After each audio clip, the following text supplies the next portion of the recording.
Okay, so we're recording now. Okay, so good evening, History Geeks. Today we're going to do something that we've never done here at History Geeks before. We're going to interview one of our members. So this is new to both of us, so bear with us. We have a special story to share with you today, one that connects deeply with the events of D-Day and the bravery shown on Omaha Beach. One of our members and a good friend of mine, Major Dave Ramirez, is here to share the remarkable tale of his father, Adolfo Roberto Rusty Ramirez, who was one of the soldiers that stormed the beaches of Normandy on June 6, 1944. So I'd like to take this time and give you some background on Dave before we begin. Dave Ramirez is a retired JAG officer who served during the Gulf War and comes from a family with a proud tradition of service to our nation. Now, today he will graciously be sharing his father's heroic account of the landing on Omaha Beach, a story that has been published and archived at the University of Texas at Austin, although most of us have never heard of his story. So this will be great to hear. So Adolfo, let me give you a little background. So Adolfo Rusty Ramirez was a member of the 29th Infantry Division, 121st Combat Engineer Battalion, Company B. Although he was initially assigned to the first wave, he ended up landing with the third wave, thankfully for us and for him. The horrors he witnessed and the bravery he displayed are part of a legacy that we honor today. So, Dave, I just want to thank you for taking this time today to share this story with us. So, with that being said, I'll let Dave take his father's story from here. And Dave, if you want to tell us a little bit more about yourself, then you're welcome to do that as well. Oh, I thank you very much, and I appreciate the opportunity. One of the things that I wanted to bring to the story, because I've written about it. I interviewed my dad on videotape, and you've graciously uploaded that to your site, and it's stored at the University of Texas at Austin as well. And there is a written account that I prepared, which is sort of a condensation of everything that he said on the video. And that includes his landing on Omaha Beach and the Battle of the Filleted Gap. Okay, now what I wanted to add today, and feel free to interject. I saw you had some questions, and so I'm going to start, and then you can just interject as we go along. Okay. Some background that wasn't in either the video or in the written account. So to begin with, my dad actually was a citizen of Mexico when he was drafted by the United States Army. Oh, very interesting. And the way that happened is that his parents, Francisco Ramirez and Guadalupe Ramirez, she was a Quevedo Lugo, and he was also he was a Lugo and she was a Quevedo, because there's two last names in the Hispanic tradition. Your mom's last name is appended to yours. I've heard this before. It's very interesting. So anyway, in 1910, when my grandfather Francisco, my dad's dad, was 13 years old, Pancho Villa descended on their ranch. They had a ranch outside of Aguascalientes, Mexico. It wasn't a huge ranch. It was a medium-sized ranch. Which was a couple of thousand acres. It wasn't one of these mini square miles things, but it was a working ranch. It was profitable, and they also had a hardware store in the town of Aguascalientes. And my grandfather's job was to, when he wasn't in school or working on the ranch, man the hardware store. So he had been in the hardware store that day, and he closed up shop, and he was headed home on his horse, and he met one of the ranch hands coming out of the ranch toward him at a full gallop. And he stopped him and said, Francisco, you can't go home. And he said, well, why is that? He said, the Villistas, including Pancho Villa, have come. They have confiscated your ranch. Few people know that Pancho Villa basically was a communist. Okay, he was in favor of confiscating the property of those who have and spreading it to those who did not. Now, my great-grandparents worked for that ranch very hard, and the hardware store. But anyway, he said they've hung both of them. Okay. And since you are now the heir to the ranch, if you show up, they're going to hang you. Oh, Okay, so man. you cannot go home. And he had known this ranch hand since he was born. I mean, this guy was, probably 45 years old and a trusted uh, family staffer. So Oh, this is he really immediately turned interesting around to about the your hardware family store. history. Unbelievable. This is really interesting. Yeah, it inspired my dad to really believe in the Constitution. So in any event, he went to the hardware store and there were 13 U.S. silver dollars that was left in the till. And then he grabbed some supplies and he headed north. Okay. Eventually, he had to ditch the horse because it ran out of energy. He hopped a train and he took a train like a hobo would in the 1930s all the way to El Paso, Texas. Okay, where he was Wow. safe. Okay. So he restarted life in El Paso and he went to work for the Southern Pacific Railroad. This is And an he was very amazing story already, and we haven't even gotten to D-Day yet. right. Uh, so he was a very bright man, and so Mhm. he learned how to be a diesel engine mechanic because they Okay. were shifting from coal. They were beginning diesel, and he actually learned both systems. And he wound up working for the Southern Pacific for 50 years. Okay, but he met my grandmother, who was also a refugee in El Paso, and they married. And when she was pregnant with her sons, my uncle Alfonso was born 2 years before my dad. They went back to Mexico, and I asked my dad, "Well, why did they do that?" And he said, "Well, your grandfather Francisco always cherished the idea that someday the governmental system in Mexico would change, and he'd be able to reclaim the ranch. And he felt that if we were Mexican citizens instead of Mhm. U.S. citizens, we would have standing in the courts to do that." I So would imagine that would have been a big loss for him, and your family must have had that land for a long time. they did. They'd had it Yeah. for generations.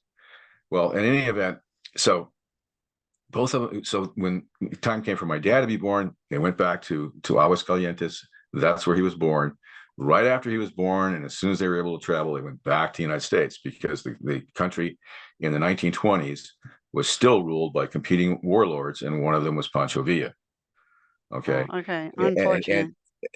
and what most people don't know is that the government that did emerge, the PRI is the initials of the party, is basically a mirror of the Communist Party. And Mexico has been a socialist country in actual fact, although not in name, Mhm. from that time forward. This Okay. is an interesting insight into Mexico because to be honest, I mean, I know some history about Mexico, but not any in-depth history. So this is really fascinating to hear. So fast forward to 1941. Okay, my dad obtained a green card when he was a teenager. He went through all the education needed to become a citizen, and he hadn't quite completed that when Pearl Harbor happened. Okay, but he felt one of the things he had done is he had read Mein Kampf, and he had heard during the 30s there was a concerted Nazi fifth column in the United States, sort of the way now Chinese are showing up. Well, there were a lot of Germans in the United States already, but there had actually been injected, Nazi sympathizers as well. Okay, in any Okay, I event, think I've heard a little bit about yeah, the this German in American Bund history. was their front group. Okay, Mhm. in any event, I can still remember him describing to me how on the street that they lived on in El Paso, uh, some of the German Americans and the German adherents were literally hypnotized by Hitler and his voice over the radio. That when it came on, you could hear the radios turn on in these families, and everything would stop. Okay, Mhm. so there were real true believers in the master race theory. Okay, Right. and Man. that's what he was pitching. Okay, well, when you read Mein Kampf, and then my dad came to the section where Hitler describes Mexicans as mongrels. Okay, and clearly we are a mixture. Like my dad's folks were, from the conquistadors, and they married into the Aztecs and Mayans. Okay, so we are a mix. Okay, and my Right. I mom's think folks, everybody's a mix these days right, here in the and US and, too. and my mom's folks were expelled Jews. Okay, who were Mm. expelled in the shortly after 1492, and given the choice of either burn at the stake or go to the New World. So they went to the New World. So, and at this point in time, my mom and dad were dating, but they were very serious. Okay, Mhm. so he went to the Marine Corps and tried to volunteer. Right. And in those days, right after Pearl Harbor, the Marines wouldn't take anybody who wasn't a citizen. Oh So, man, so this is so just so many conflicts, you know?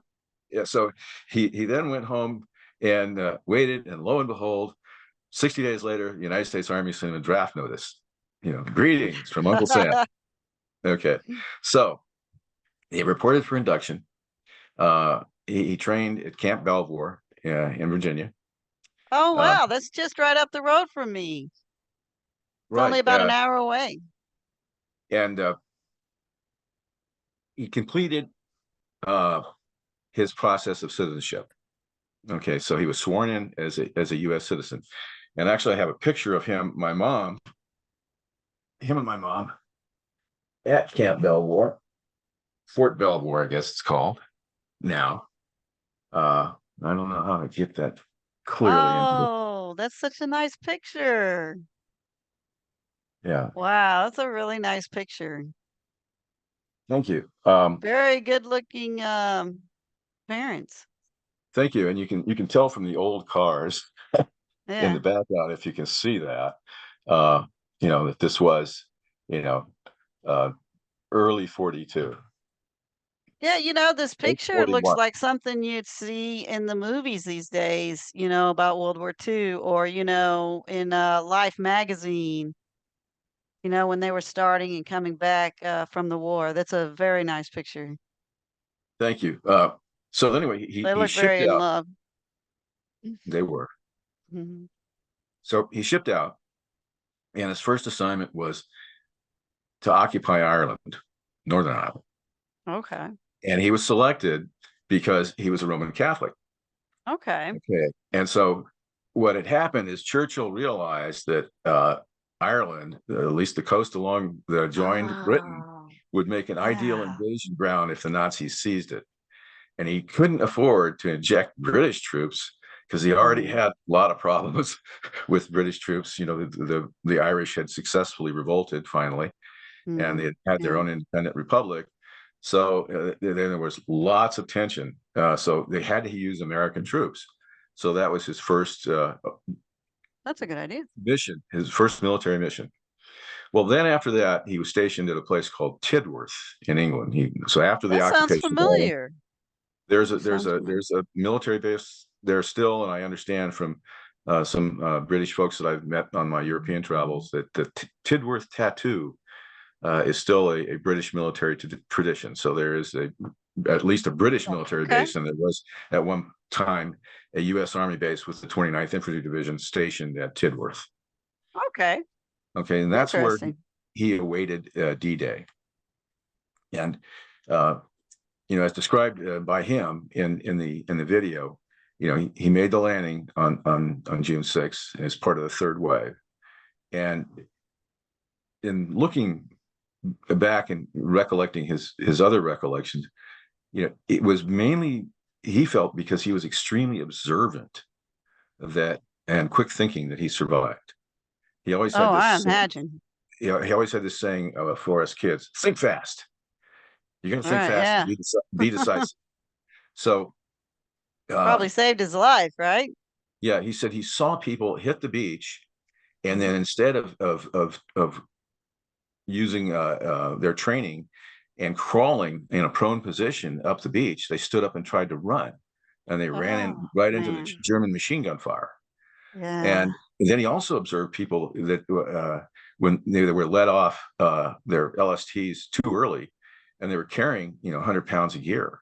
So Oh when my they goodness. dumped into the water, they never came up. Oh So God. he That must realized, have been horrible to experience something like that. That yeah, and he realized I can only imagine. because of the slaughter on the beach, he said, I'm going to be able to pick up a rifle and a helmet easy.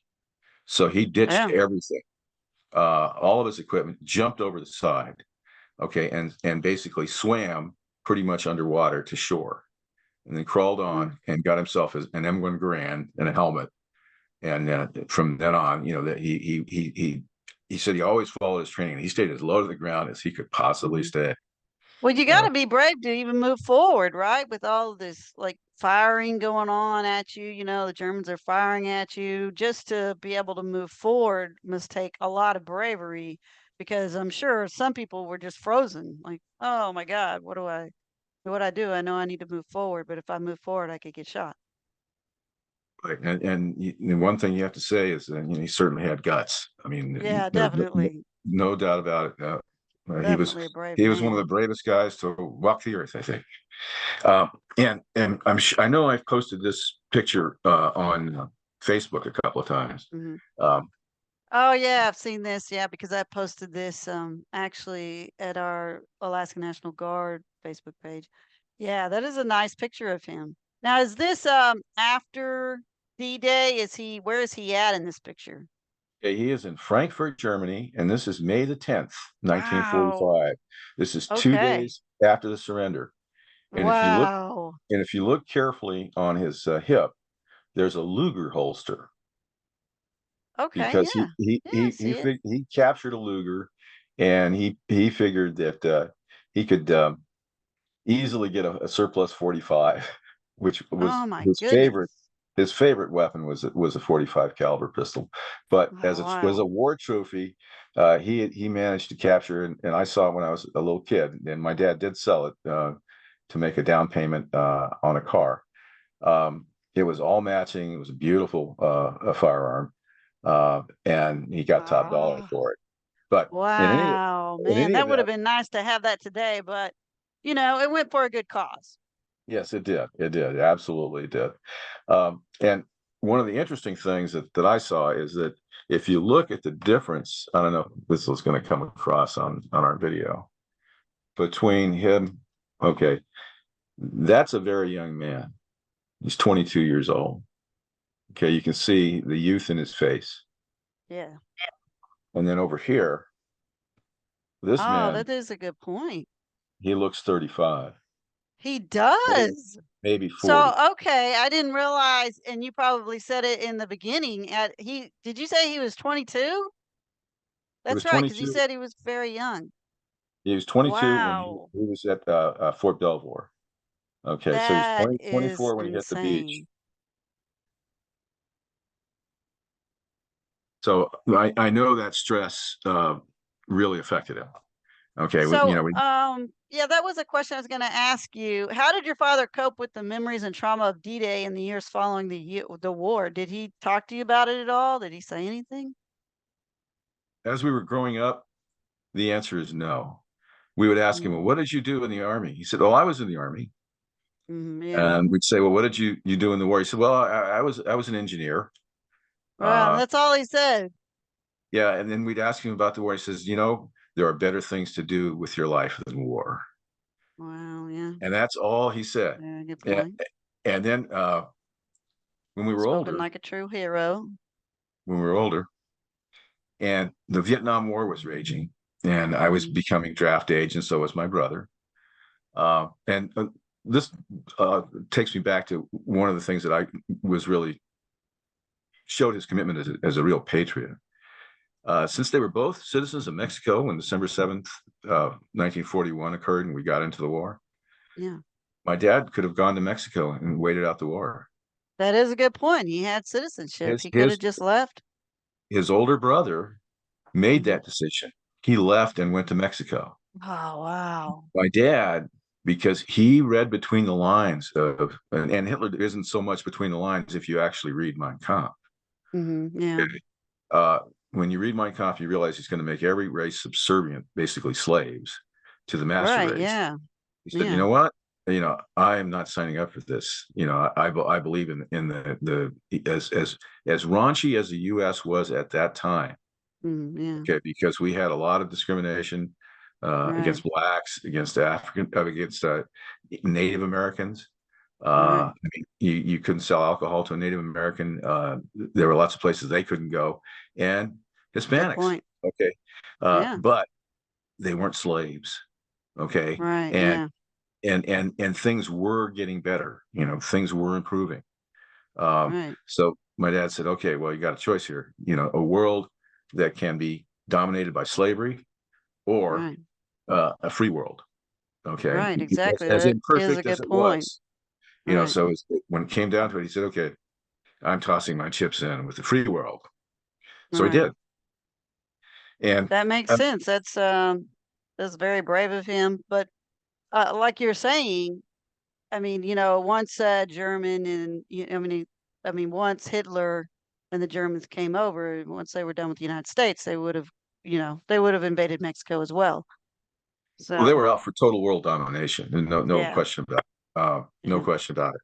But back to the Vietnam War, when that was occurring, uh, our dad just basically said, uh, don't go. And mhm, we said, well, why not? You went to World War II. He said, this isn't that war. right. He That's a said, good point. Yeah. he agreed with Alaska Senator Greening, who at the time Mhm, they asked him, and that's when you had a real senator, not Murkowski, mhm, um, that all of Vietnam wasn't worth one dead American. And my right. dad Yeah. said, that's true. So this war is just a political sideshow, and it isn't worth Mhm, your life. yeah. So Yeah. I lucked out at that point in time. I had a student deferment, and when my student deferment was running out, the draft lottery occurred, and out of 365, I drew number 363. So Wow. I wasn't going to go. Okay. Wow. So, I was one of the lucky days of my life. Definitely. Definitely. Mm. Uh, so back to my dad's tale. Okay. Obviously, and I posted this before. This is his citation for the Croix de Guerre. Nice. Nice. That's right. Okay. And Very nice. and this, of course, and I've emailed you these documents. Uh, this is his discharge. Okay, yep, yeah, that looks familiar. Yeah. That verifies that he, in fact, was a member of the 29th Infantry Division. And Um, I will post these again on History Geek so people can take a look at them. okay. And I don't know if I sent you that. I think I sent you this, but this is the English translation of the Oh, nice. Okay. of the Croix de Guerre citation. Do you want to read it out to Sure. us? Can you read it Um, out? I got trifocals, so I got to adjust these things. Oh, no problem. I know what you mean. I Okay, have the Republic bifocals, but trifocals, you got to fiddle with the focus. Okay, the Republic of France, 1939-45 World War, citation. Order number 268. The President of the Provisional Government of the Republic cites to the Order of the Army. 121st Combat Engineer Battalion, splendid unit endowed with the highest military values, which during the landing operations of June 6, 1944, displayed extraordinary heroism. Having the mission to take heavily fortified positions held by an enemy resolved to defend itself at all costs, the 121st Combat Engineering Battalion landed on a massively mined beach under heavy ground fire of arms of all calibers. After capturing the vital cliffs, it continued its attack on the way to Saint Mirre. Despite heavy losses in personnel and equipment, they held on to the occupied territory, covering the advance in its progression on the road to Isigny. By seizing the objectives which had been assigned, they greatly contributed to the defeat of the enemy and the liberation of France. This citation includes the award of the Croix de Guerre with palm. Signed, President Bidault. very nice. Very nice. What a brave man. That is amazing. That is an amazing story. And I've also sent to you as paperwork.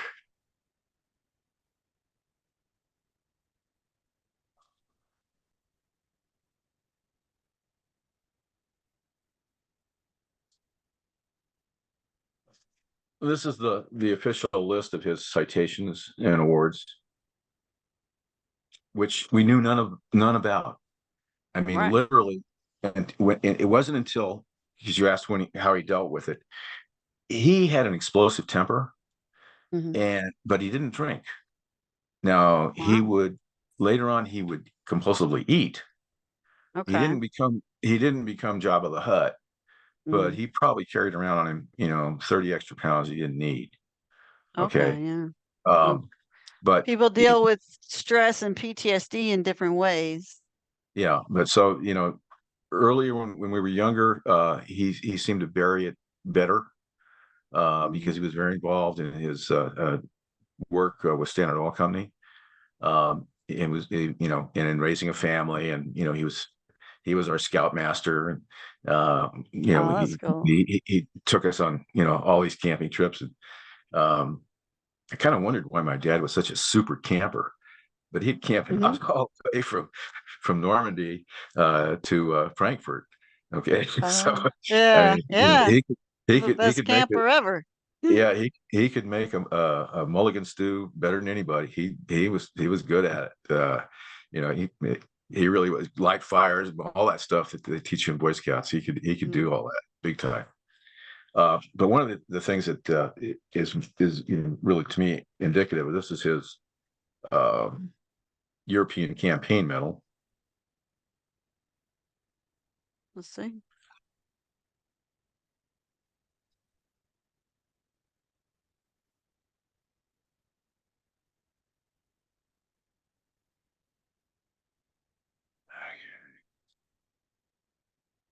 And it has 4 battle stars Oh, wow. and Nice. the spearhead emblem for the landing at Omaha Beach. Okay. Am I Wow. showing? No, yeah, I'm showing you the right direction. Yeah. Yeah, yeah. Yeah, that's amazing. Bring it up a little higher. Oh, yeah, that's really nice. Yeah, see the stars and then oh, wow, look at that. Bring it up higher for the audience to see the boat, like the picture there. Just a little higher. A little high. Right there, right there. Oh, wow, look at that. Omaha Beach, get all the ships and everything, soldiers coming in onto the beach. Wow, that's an amazing medal. It's an amazing And medal. if you look at the fine print, and I said again, I think I forwarded to you all of it, and Okay. take a look if I have it. Um, this is his designation as a member of a unit that received a presidential unit citation, Oh, wow. Okay. All right. and the 121st Yeah, not Combat all units get that. So it's really 121st Combat Engineers actually mhm, got 4 of them. wow. That's amazing. And he's in an engineering unit. And I just got finished serving with the engineers, so that's very interesting. Yeah, and I remember at his you know funeral, the military chaplain said, the engineers were the most beloved because they were the first in and the last out. Well, that's And nice. Yeah, that's true. That's true. Now, how did you find so you said your father really didn't talk about it. So, and you may have mentioned this earlier. So, how did you find out about it? I think you told me this story, but I'm not sure you've shared it with us. I mean, it's pretty emotional the way he shared it with you, right? It wasn't it took what happened was when he would have just been 64 years old. mhm, He had a massive heart attack, okay. and one of those where he turned blue, and they revived him, and they didn't think he was going to make it. And when they took him out of the house, uh, and brought him to the intensive care unit, they had to put him in a straitjacket because he kept rocking back and forth, Oh, wow. and he was drugged. They gave him, I know more about it now than I did then, but I wasn't paying attention really. To I was just praying like mad Yeah. that he lived. Uh, but as he began to restore, because they said he could be brain dead, they said you might have a Yeah. vegetable here. Mhm. As he began to come back, he began to shout things like incoming or his head's over there. Oh my goodness. Oh my Okay. goodness. Oh man. And so eventually Mhm. he regained all of his faculties. And I realized that he had seen a lot of combat. And Wow. And he so, never said anything about it, and this is how you found out about it. right. That's So, amazing. uh, about 6 weeks later, it was an anniversary of D-Day, Mhm. just as we have coming up here in a few days. Right. Okay. So, uh, what we did is I had him over to our house, and I played, one of those. They had those specials that the CBS used to have when it was a good network, and they went through D-Day, and then in the meantime, I broke out a bottle of cognac, and I started pouring my dad and myself shots of cognac, Mhm. and that loosened his inhibitions of talking about it. And so that's when I broke out. I had just purchased a video camera. This is Oh. 1984. Okay. Mhm. And then I fired up the video camera, sat him down, and I asked him the questions that you see on video. And that Okay. Okay. the first eyewitness, account. And one of the things that I will say that he emphasized off camera was that it was truly a combined arms attack, and that if it wasn't for the Air Force uh, flying sortie after sortie, and the Mhm. fact that the German Air Force had been basically shot out of the sky by that time, so there was no interference from the Luftwaffe that day on the beach. They wouldn't have made it. And then the Wow. Navy, ran their ships as close as they could get, and they fired point blank at the Mhm. German positions with the heavy guns. Right. So without all three elements, said wouldn't happen, wouldn't have So made it it. was a close call. It was a pretty close Oh, it was a battle. close battle because the Germans had the high ground, and they had uh, crossed. Uh, their indexes of fire with their machine guns were so good they could Mhm. cover every foot of ground. Yeah. And my dad said, well, probably a chicken couldn't have made it up there.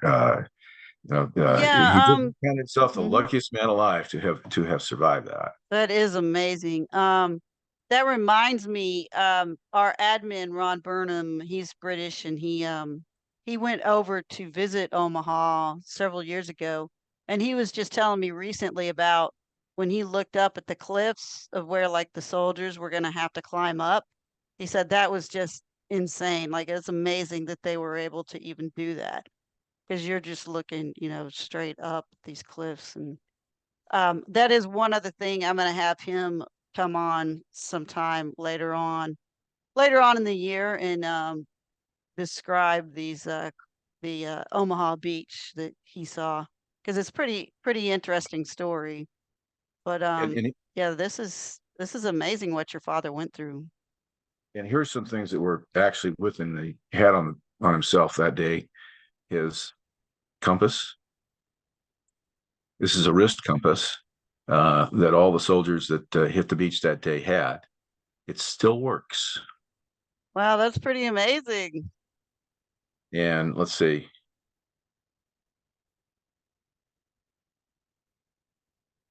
Back when they used to make things for that lasted a while, it Yeah, I'm still trying to. works. It says U.S. Army wrist compass, Taylor model. I'm trying to see which company made it, but it doesn't say whether it's made by General Motors or Westinghouse, or let's see, there's something down here.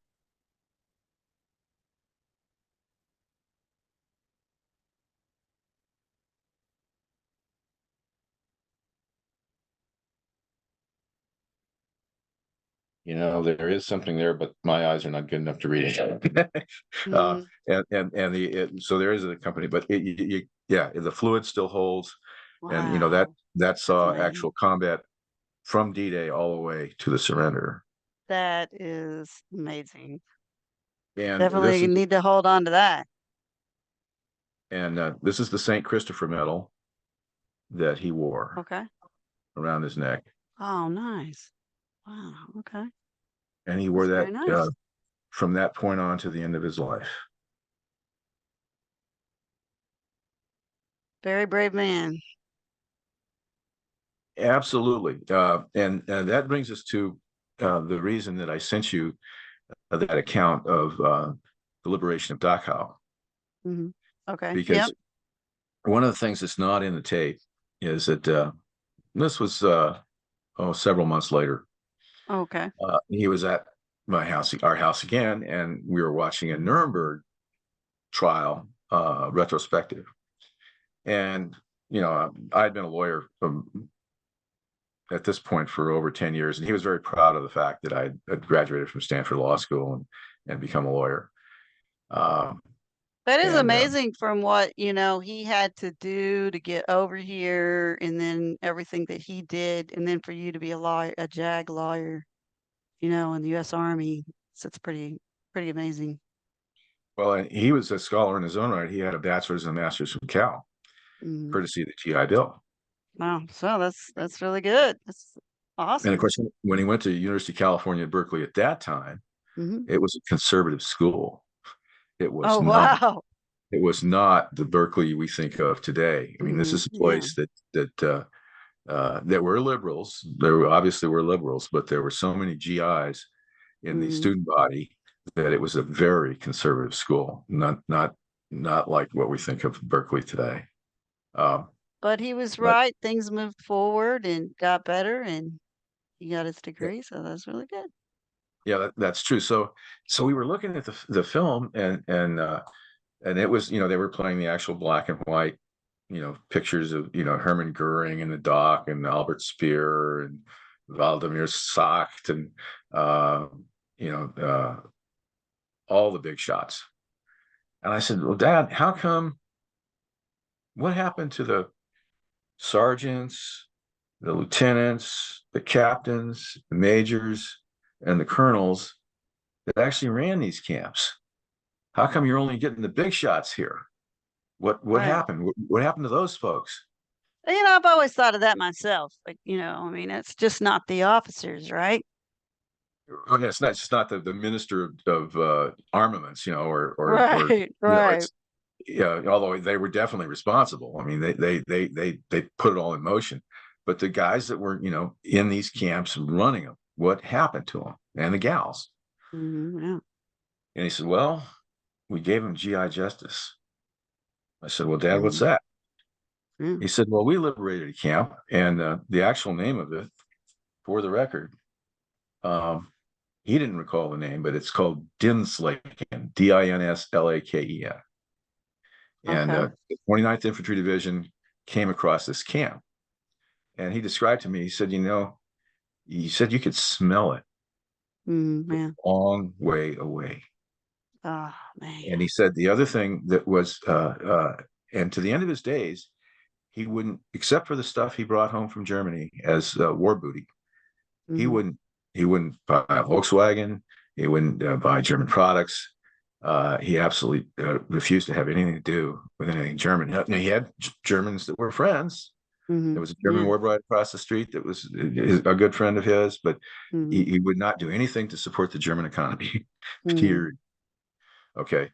Um, and then he said there was dust, ash, surrounding the area. So he said the Germans had to know. And he said there were so many World War I veterans. How could they escape the idea? I mean, they knew what death smelled like. Yeah, they knew what was going Okay, on too. yeah. So when they came into the camp, he was literally, and this is a guy that he wrote me a little note when he gave me one of his rifles. He said, "Well, I marched through 3 sets of boots, and I shot the barrels out of 4 M1 Garands." Hmm. And so that tells you that he saw a lot of combat. So he said this shocked him. It shocked everybody that was there. Yeah, So that would so I have said been very so I shocking. so I said, well, what do you really mean by GI justice? He says, well, we rounded up all the from sergeants on up. We rounded all those folks up. They were disarmed, and then we rounded up or invited the able-bodied prisoners that were able-bodied, and we gave them picks and shovels. Mhm. And we said, well, do what you will with the people, the Germans we've captured here, and Wow. they turned their backs and they smoked a cigarette while they were beaten to death. Wow. Just like that picture I sent you of the liberation of Dachau, where there's a one Yeah. I man read with the that shovel. article. Right. Yeah, Yeah, I read that and article. he So I used that guess that was shovel. just going on all over, like at all of the different German posts that the U.S. soldiers and allies liberated. At the death camps. Yes, Yeah, at the death absolutely. camps. Yeah. Yeah, yeah, Well, and those people that, the NCOs and the others, they have probably had more power than they thought they did to end it. They had the power to end it as well as the officers. right, and in the months before, when Germany was collapsing, they could have easily just opened the gates. Yeah. You Good know, point. I mean, Hitler had power, but it was eroding quite rapidly in the last 3 or 4 months of Oh the war. yeah, yeah. They didn't have to slaughter up until the last day, but they Yeah. did. So he and so I really felt actually proud of my dad that Mm. he and his men, because by that time he was a staff sergeant and he had men under his command, as and then obviously he's part of a whole unit that liberated this camp, that Right. they made that decision spontaneously. Right. They said, okay, you guys have just engaged in mass atrocities, and the prisoners told them for how long it had gone on, and that they Right. were the lucky survivors. And they just said, okay, we're just gonna deal with this right here and now. Not gonna worry Yeah. about trials. Yeah. you know. Wow. Uh, Yeah. so yeah, and that to me, I really, I looked at him with a whole different level of respect, actually. I imagine, I mean, everything that he went through. I mean, no wonder he didn't want to tell anybody. It's amazing. And yeah, yeah, right. I was always amazed that really he hadn't talked about it Me at too. all. That would be hard to keep in, all of these years. Well, Everything that happened to him, everything he saw. that brings me back to the story of the sniper. Now, actually, the person he told this to was my brother. Okay, and my brother now has advanced Alzheimer's, and so I'm relaying this because he can't. Okay. Uh, and so, and just to give a little background, this is the capture paper. In those days, GIs were entitled to bring back weapons as prizes of war. Okay. And so, one of them is a German carabiner. It was a semi-automatic 8mm rifle. It was a Oh sniper man. rifle. Okay. And according to what my dad told my brother, because my brother got awakened as well, because my brother had always thought that my dad was just a postal clerk for the army. Isn't this crazy? It's like you find out your dad is Superman at the end of his life.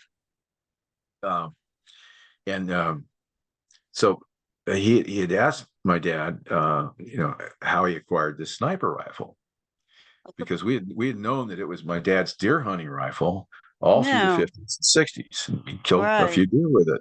Wow. And so, according to what my brother said, is that he was advancing with a group of his men somewhere near the German border, and a group of a sniper team opened up on his men and killed three of them. And my Wow. dad was a very good shot, hmm and so when he saw the third guy go down, he was able to pinpoint where the sniper was, and he fired and he killed the sniper. Wow. Nice. At that point, Yeah. the sniper, the other guy surrendered. Mm. And when it came down, they discovered that the sniper was only 13 years old, and his spotter was also 13. Oh my goodness. So they faced a decision. Uh, Man. um, my my uh, So young. my dad's cohorts in his unit said, "Well, Rusty, you shot the guy, so you get the sniper rifle. Mhm. What do we do with the kid?" Yeah. And General Eisenhower had issued a standing order by this point in the war Mhm. that any sniper was to be summarily executed. Okay, Even if they're 13? that was the question. Mm. So my dad asked his lieutenant, what to do. He said, "Okay, Rusty, you take the sniper and one of your other men, and you drive to Eisenhower's headquarters, and you ask them what to do." That's a good idea. Yeah. So, unfortunately, the headquarters wasn't that far away, so they were able to get a hold of a jeep. They put their prisoner in. They drove him to Eisenhower's headquarters, and they actually were able to send somebody in who actually talked to Eisenhower. Mhm. And the word came back. It didn't matter if he was 13. He killed 3 of our people. And so they turned him over to the MPs, and the MPs uh, you know, sent him to a padre, had him say a few words, lined him up, shot him. Wow, man. And Mm. that underlines something. I'm going to add something here that ties into my background as a lawyer. Yeah. I really came to have an appreciation of Eisenhower Mhm. because one of the cases that I got to study at Stanford Law School was that of Ethel Rosenberg. And she was one of the atomic bomb spies that spied for Yeah, the okay. Russians during the Yeah. war and gave the secret of the atomic bomb to the Russians, Okay. Yep. which has Remember screwed up that. the world ever since. Yeah, it's true. Well, anyway, she and her husband were duly tried and convicted of treason and sentenced to death by the electric chair. Well, Julius's execution went off just fine. They fried him Mhm. quickly. Mhm. Ethel, and Eisenhower's president of the United States by this time. Okay. They put her in the chair. They pull the lever down, and she jumps, and the thing smokes, and the smoke's coming out of Wow. her ears, and her hair is smoking. And they Mhm. leave it on for the prescribed time, and then they throw the switch down, and she's still alive. Oh my goodness, I didn't know about this. Okay. Wow. Her lawyer, and lawyers are invited in death penalty cases to witness the execution, Mhm. stands up and objects. You can't pull the switch again because it's double jeopardy.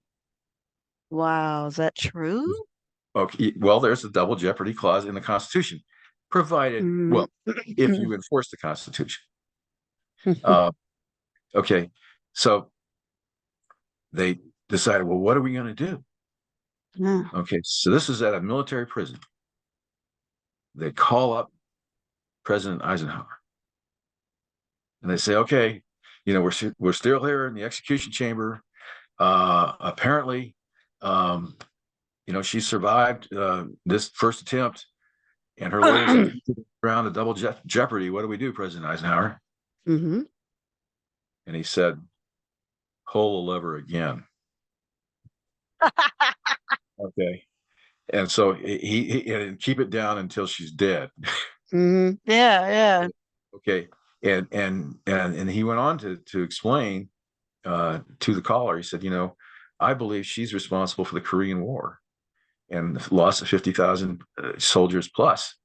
That's a good If the point. Russians hadn't had the atomic bomb, they wouldn't have invaded Korea. Right, yeah. And That so, makes sense. you know, Fryer. Yeah. And so I came away with a very different impression of Eisenhower from, and of course, when I studied this in law school, I didn't know about what he had done with the young snipers. Yeah, You know, yeah. so he was a no nonsense Yeah, sounds general. like it. Yeah, I had no idea he was like that. Wow. But that's a But, real case. yeah. It can be looked up by anybody that is interested. And it's, comes under the double jeopardy clause of the Constitution. Wow, that Uh, is really interesting. so anyway, it fascinated me as a lawyer at the time, Yeah. as It a law gives some student at the time. insight into how he thought, as a human being and, as a president, which it makes sense, I mean, your actions cause the, death of others, then thousands of others, then you should also be put to death. Right. And then this ties into one other this is more show and tell, but this is the farage for the Croix de Guerre. That's the only piece of my Mhm. dad's uniform that survived the disastrous fire that he had. Oh, Um, no. okay, and then this is a German battle flag, Oh, wow.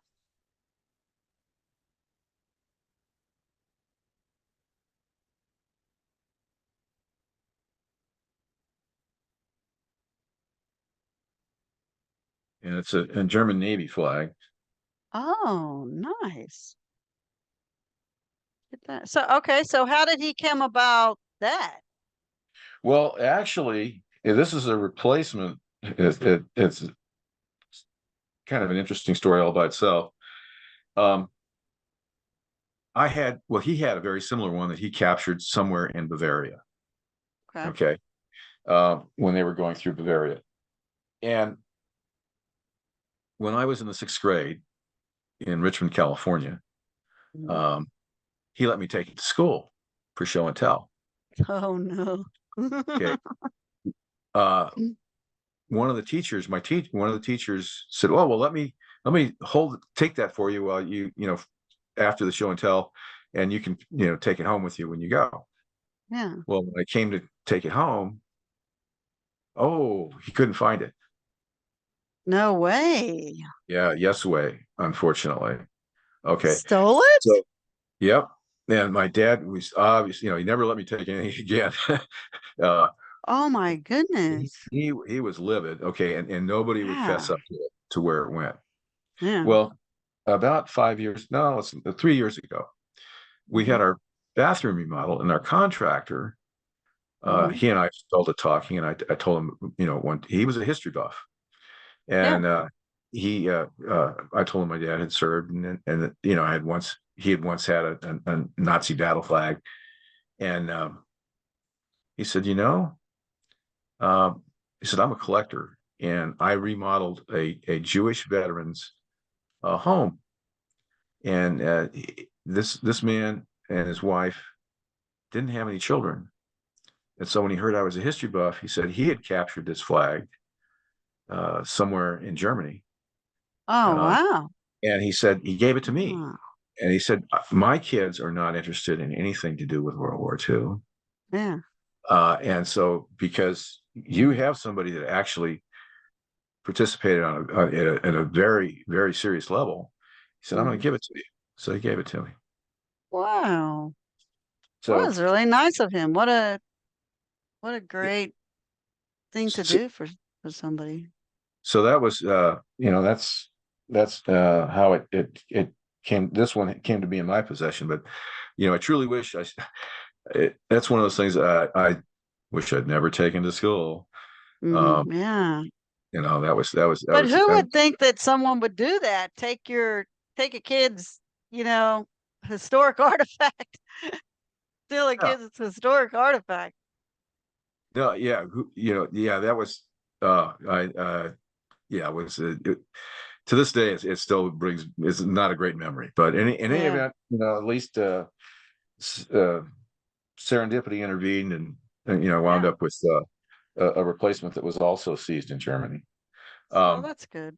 It worked out. and then one other set of recollections, and then I think we can get to Mary's dad. Um, V2 attacks. Okay. Um,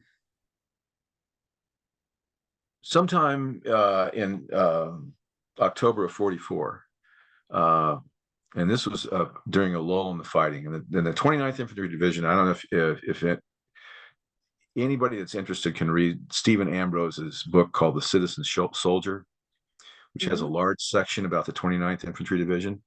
Yeah. Because they were largely draftees. And by this time, they had been 90% replaced. Their casualties have been so high that only 10% of the original people that landed in France were around by October of 44. Man. Well, something needed to be re-signed for my dad's official citizenship. And my dad's commanding officer got the communication, and because things were at a lull at this point, he decided that, okay, you can go back to London for to the embassy and sign it, come back. Nice. So he gave him a week's leave, and of course my dad readily took it. Who wouldn't? Yeah, absolutely. Yeah. So he got back to London only to have the V2s start landing on the city.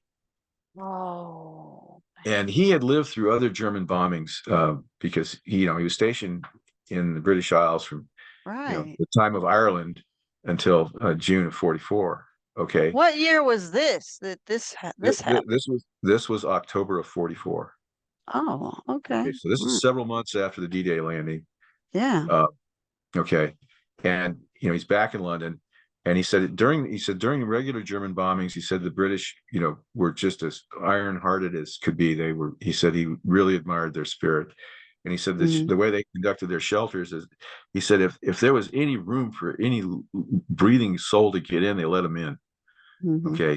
Amazing, you couldn't come in. So it didn't matter, if as long as it was Sardine City, they would handle it. They'd let you in. And he said they had a lot of guts, a lot of fortitude, he would say.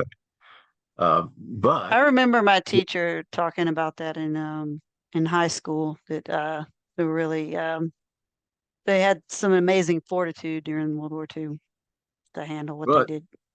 But when the V2s happened, he says that was the only time he thought the Brits would crack. Really? And because he said it scared the shit out of him too, because it was supersonic. It was the first supersonic weapon. Really? And did it you make didn't different type of sounds? Well, you didn't hear it until after it exploded. So it struck without warning. It was so fast. He said that they might pick something up on their radar, maybe not, but it was so fast that it could level pretty much of a third of a city block with one explosion. Wow. And it shows how close the war was, because if Hitler had gotten an atomic bomb, to mount on what he already had, the delivery system. Yeah. Yeah, and if they could have used those VTU rockers in the beginning, which they just didn't have the technology at the time, then that would have totally changed things. So that's very close.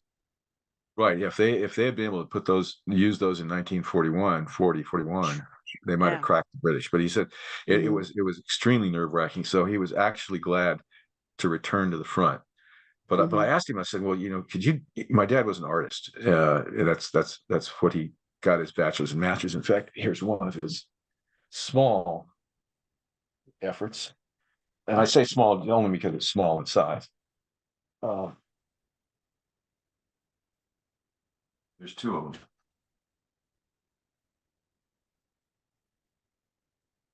He did fine art, which is, very realistic stuff. I don't have any of that around here. Nice. Readily on hand, but this is an abstract that he did. Oh, wow. Okay.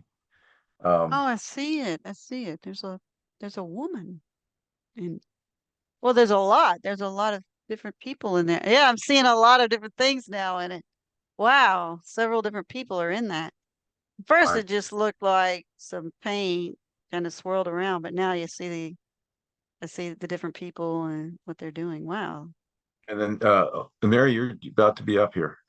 And what? And then this is another abstract that he did. Okay. All right. Wow. Okay. So he's a bit of an artist. So okay, here we go. So Dave, I really appreciate you coming on here and talking to us history geeks about your family history.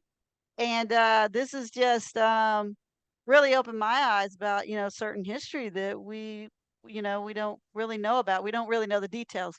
So I think everybody has been really amazed at some of this family history that you've spoken to us about.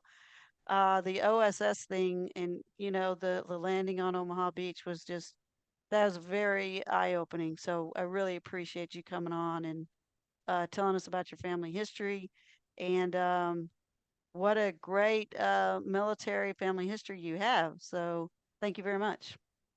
Well, you're very welcome. Thank you for having me, and I hope one day that they'll open up the archives again so I can do research. I did before they cut it off with my Uncle Joe.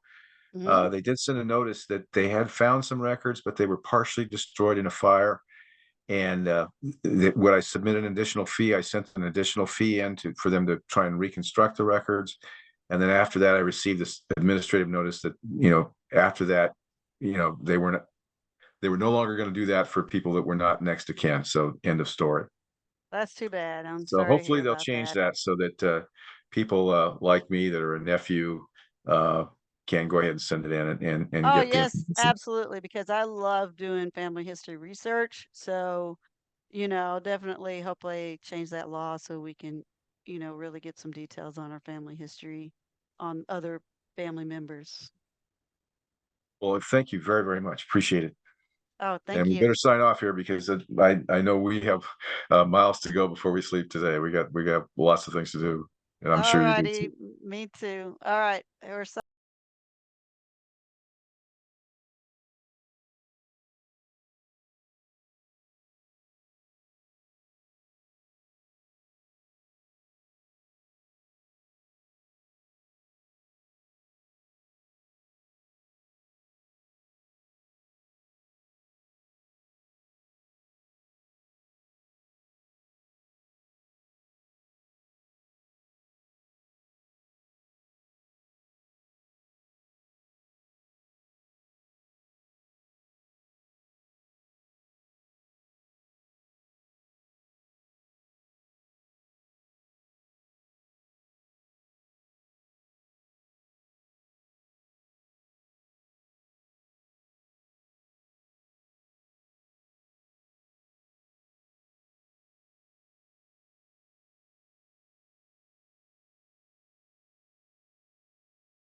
Yeah,